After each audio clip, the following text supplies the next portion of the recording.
Hello, bachcho. Let's read the given question. The question says we need to derive an expression for the elastic potential energy of a stretched spring. So, basically, about the potential energy concept, we must know that actually the system is defined for the change in potential energy, right? तो हमें जब potential energy हम लिखते हैं so we write delta U that is the change in potential energy is minus of work done by conservative force. So यहाँ पे हमें conservative force के बारे में समझना होगा. So conservative forces are those force जिनका वर्क डन पाथ पे डिपेंड नहीं करता. लाइक फॉर एग्जांपल अगर हम बात करें कंजर्वेटिव फोर्स की तो gravitational force, spring force, elastic force, electrostatic force etcetera are the example of conservative force, right. Non conservative forces क्या होती है जिनका वर्क डन पाथ पे डिपेंड करता है. सो ऐसी एक फोर्स है that is the friction force, right. उसका वर्क डन पाथ पे डिपेंड करता है. सो ये तो basic understanding we must have. अब also we need to understand जब हम वर्क डन लिखते हैं so work done can be by the constant force. So in that situation हम क्या लिखते हैं, work done is equals to F bar dot S bar, right. या इनको इन टर्म्स ऑफ मैग्नीट्यूड हम लिख सकते हैं F S cos theta. So this is the case of a constant force. Force कैसी होगी यहाँ पे, कांस्टेंट होगी.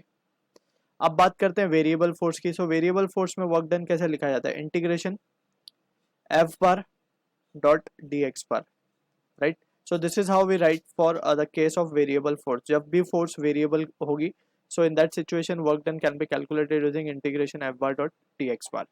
ठीक है.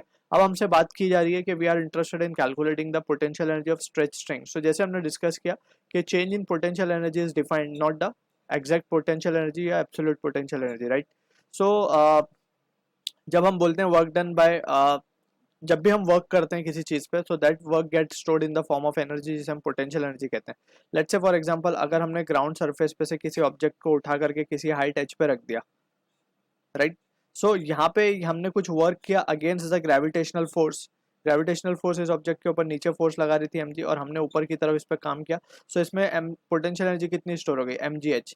This is with reference to कि यहाँ पे हमने सरफेस पे इनिशियल पोटेंशियल एनर्जी को हमने क्या माना, जीरो माना, right. So that's how we define the change in potential energy, that is work done by conservative force, negative of work done by conservative force, right.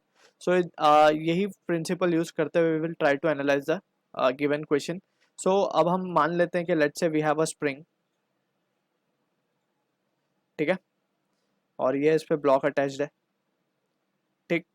अब हम क्या कर रहे हैं कि let's say हमने इसको दो पोजीशन तक खींचा है.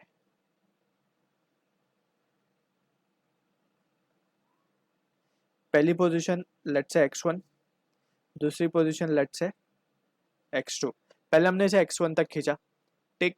जब हमने इसको खींचा तो इसके ऊपर एक स्प्रिंग फोर्स लगता है in the direction opposite to that of the जो हमने जिससे फोर्स लगाया, right. So this value comes out to be k x. And यहाँ पे हम देख सकते हैं कि फोर्स इस तरफ लगा है, हमने इसको इस तरफ खींचा, राइट. सो फोर्स और डिस्प्लेसमेंट दोनों ही अपोजिटली डायरेक्टेड है. जो स्प्रिंग फोर्स आता है दैट इज जिस फोर्स से स्प्रिंग ने अपने आप को रिस्टोर किया, that is minus k x. यहाँ पे minus just it is showing k force and displacement are oppositely directed, right. तो हमें फोर्स मिल गया. अब नाउ हम देख सकते हैं जैसे जैसे हम इसको आगे आगे खींचेंगे तो डिस्टेंस चेंज होता जाएगा, डिस्प्लेसमेंट चेंज होगा तो फोर्स भी चेंज होगी. तो ये केस है वेरिएबल फोर्स का.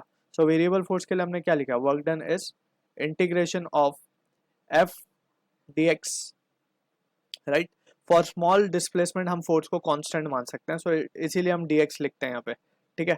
अब एफ को क्या लिख सकते हैं हम, minus k x into D x integration, right.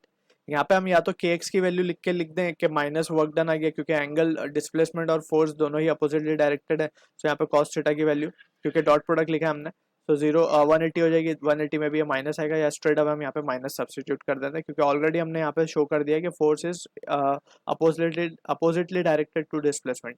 और ये हम कहाँ से कहाँ वर्क डन कर रहे हैं, x1 से x2 में ले जाने के लिए वर्क डन कर रहे हैं, राइट.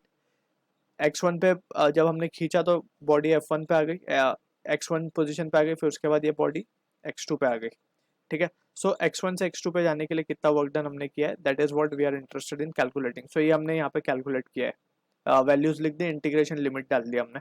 सो यहाँ से हम हमारे पास वर्क डन की क्या वैल्यू आ जाएगी, work done will comes out to be k तो कांस्टेंट है, बाहर आ जाएगा, एंड एक्स डी एक्स का इंटीग्रेशन होगा एक्स स्क्वायर बाई 2,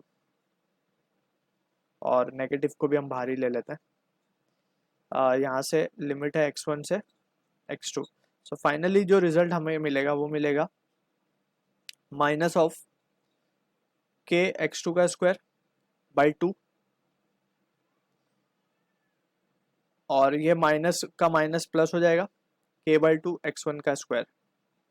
ठीक है, सो फाइनली जो वर्क डन हमें मिल रहा है that is coming out to be x1 square by 2 minus of k x2 square by 2। So this is what the result we are getting.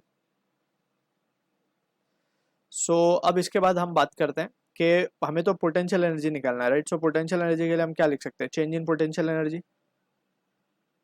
Is minus of work done by conservative force. So work done तो हमें मिल गया conservative force से, ठीक है ना। सो this is what the work done by conservative force is, क्योंकि spring force है तो कंजर्वेटिव होगा। सो यहाँ पे जब हम नेगेटिव लगा देंगे इसके पास तो ये क्या चीज़ आ जाएगी हमारे पास, ये पॉजिटिव हो क्या आ जाएगा यहाँ पे, और ये नेगेटिव हो जाएगा।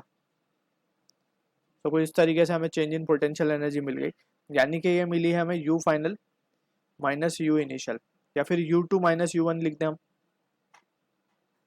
राइट। अब यहाँ से what we can assume is, हम कोई भी एक इनिशियल पॉइंट पे पोटेंशियल एनर्जी को रेफरेंस के तौर पे जीरो समझते हैं। जैसे हमने यहाँ पे अर्थ सरफेस पे पोटेंशियल एनर्जी को जीरो समझा, वैसे हम स्प्रिंग की नेचुरल लेंथ पे पोटेंशियल एनर्जी को क्या मान लेंगे, जीरो मान लेंगे, राइट। ये रेफरेंस है, हम कहीं भी ले सकते हैं, लेकिन एक्चुअल में प्रैक्टिस में we take it on the natural length of the spring के पोटेंशियल एनर्जी हमने जीरो मान ली, यानी कि जब x1 की वैल्यू जीरो हो जाए।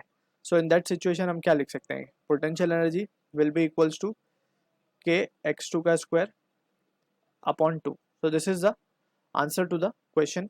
सो टू बी प्रिसाइज, हम जो पोटेंशियल एनर्जी लिखते हैं वो जब भी हम लिखेंगे that will be written as half k x square, where x is the जहाँ तक हमने उसे स्ट्रेच किया है, ठीक है। So this is the derivation for the elastic potential energy of stretched string.